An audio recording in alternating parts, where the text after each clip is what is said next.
Do you think you're underpaid? Let's be honest, it's a question that runs through everyone's mind at some point. It's no secret that salary negotiation and benefits packages are essential components of job satisfaction. Yet, many individuals might be undervaluing their worth, settling for less than they deserve. It's a common dilemma, but it doesn't have to be your reality. Remember, recognizing your value is the first step towards claiming it. If the answer is yes, then this video is perfect for you. The first step in negotiation is understanding your worth. Imagine walking into an antique shop, looking at a rare artifact, only to realize there's no price tag. How do you determine its value? You might consider its age, its rarity, the craftsmanship, and maybe even do some research to see what similar items are selling for. This is exactly how you should approach understanding your worth in the professional world. Knowing your worth is not just about the number on your paycheck. It's a comprehensive understanding of your professional value, and this value is influenced by a variety of factors. Let's delve into these factors. Firstly, it's important to familiarize yourself with industry standards. What does a typical salary look like for your job role in your industry? If you're a software engineer in the tech industry, for example, your salary will likely differ from a software engineer in the manufacturing industry. This knowledge gives you a solid starting point in defining your worth. Next, consider the geographical area. A marketing manager in New York City, for example, would typically earn a higher salary than a similar role in a smaller city due to the higher cost of living. Researching salary ranges for similar roles in your area can provide a more accurate understanding of what you should be earning. Lastly, and perhaps most importantly, consider your unique skills and experiences. If you have niche skills that are in high demand, or if you've accumulated extensive experience in a certain area, this can significantly increase your worth. Reflect on what you bring to the table that sets you apart from others. Remember, recognizing your worth is not about inflating your ego. It's about understanding the value you bring to your employer and ensuring that you're compensated fairly for it.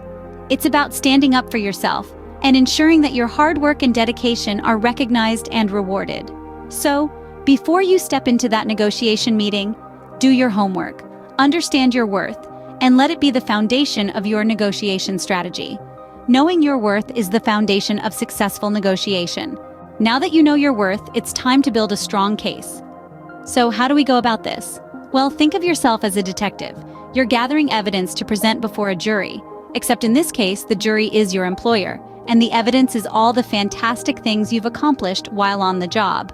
Start by making a list of all your accomplishments. Maybe you've exceeded your sales targets for the past 4 quarters, or perhaps you've introduced a new system that's streamlined operations. Write it all down. But remember, it's not just about what you've done, but also about the impact it had on the company. Next, it's time to quantify these achievements. Employers love numbers. They're concrete, they're tangible. So if you've increased sales by how much? If you've saved the company time, how many hours are we talking about? The more specific you are, the more compelling your case becomes. Now, while achievements are important, don't forget about positive feedback. Did your manager commend you on a job well done? Has a client sent an email praising your work? Include these in your case. They're proof that your work is valued and appreciated, but we're not done just yet. It's also important to research market rates for your role. Websites like Glassdoor and PayScale can give you a ballpark figure of what others in your position are making. Use this information to bolster your case. After all, if you're outperforming your peers, shouldn't you be compensated accordingly? And finally, practice. Practice presenting your case until it feels second nature. It's not enough to just have the facts. You need to be able to articulate them confidently and persuasively. Building a strong case takes time and effort, but it's worth it.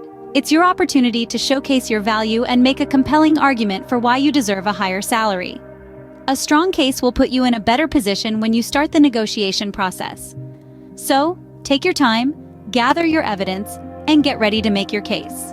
Negotiation is an art, and like any art, it requires practice. Now let's dive into some practical negotiation techniques that can help you secure a higher salary and benefits package.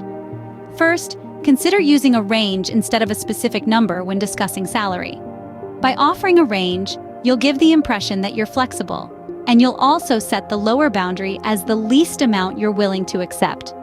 For example, instead of saying, "I want a salary of $75,000, you might say, "I'm looking for a salary in the range of $75,000 to $85,000. This approach can often lead to higher offers. Next, let's talk about the importance of patience. It can be tempting to accept the first offer that comes your way, especially if it's higher than your current salary. But it's crucial to remember that the first offer is often not the best offer. Take your time, consider your options, and don't be afraid to come back with a counteroffer. Speaking of counteroffers, they can be a bit tricky to handle.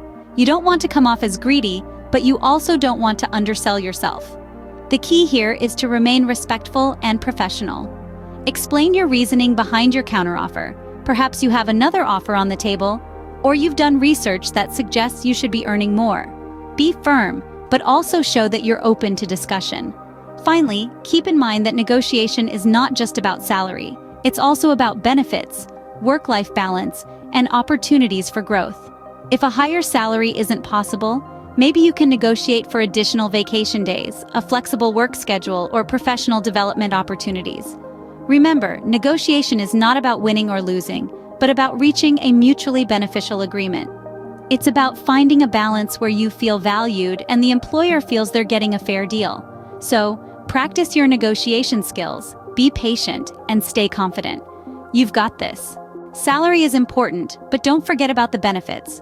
You see, when we talk about salary negotiation, many people tend to focus solely on the dollar amount that shows up on the paycheck. However, there's a whole other world of compensation out there that can significantly impact your overall satisfaction with a job.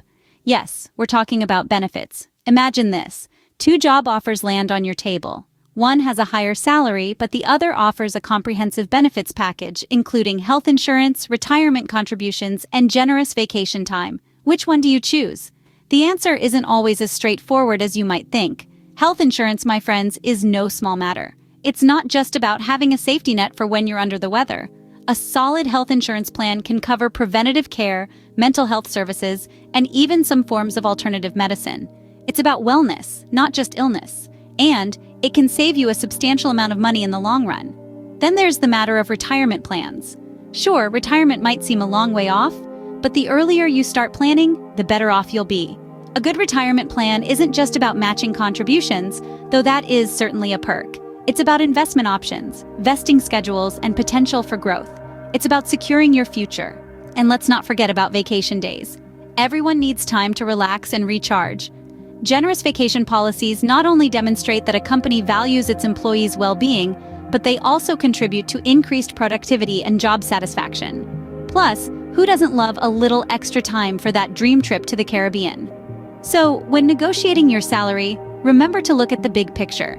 It's not just about the numbers on your paycheck. It's about health, future security, and work-life balance. It's about crafting a compensation package that truly fits your needs. Benefits are a crucial part of your compensation. Don't overlook them. Let's wrap up what we've learned. Today, we've journeyed through the critical landscape of negotiating a higher salary and benefits package. We kicked off by understanding the burning question, why negotiate? The answer is simple. It's about getting what you're worth and not settling for less.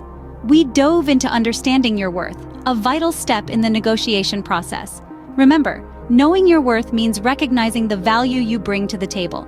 It's about researching your industry, understanding your role, and assessing your skills and experiences. Then, we moved on to building a strong case. This is where you gather all your evidence to back up your worth, your accomplishments, your unique skills, and the value you've added to your company. It's all about presenting a compelling argument that showcases your worth.